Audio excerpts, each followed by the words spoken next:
In today's video, I'm going to teach you how to track time for projects in QuickBooks Online. We'll walk through how to set things up and then how to actually enter time so it links correctly to your projects and customers. By the end, you'll know exactly where to click and what each option means, so your project time and costs stay accurate. First, let's make sure time tracking is turned on in your QuickBooks company. In the top right corner, click the gear icon to open Settings. From there, choose Account and Settings, then look for the Time section in the left-hand menu. Under Work Hours, you'll see an option to track work hours. Turn on Track Work Hours, then save your changes. This tells QuickBooks you want to record time entries that can be tied to customers and projects. Next, you'll want to have a project ready to assign that time to.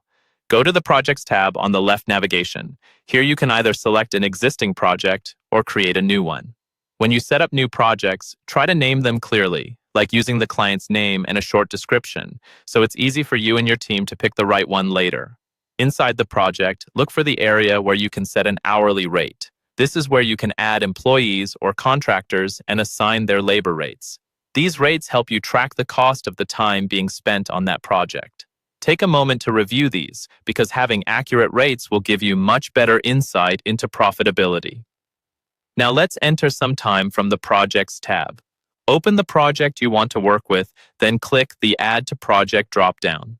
From here, choose Time, and then select either Single Time Activity or Weekly Time Entry. Single Time Activity is great for one-off tasks or specific blocks of time. Weekly Time Entry is useful if you're entering several days of work at once. When the time entry window opens, fill in the date, duration, or start and end times, choose the right customer and service, and mark it as billable if you plan to invoice the client for that time. You can also add time from the global New button at the top left.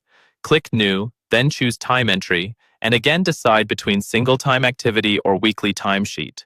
Just remember to link the time to the correct customer and project so everything rolls up to the right place in your project reports and invoices.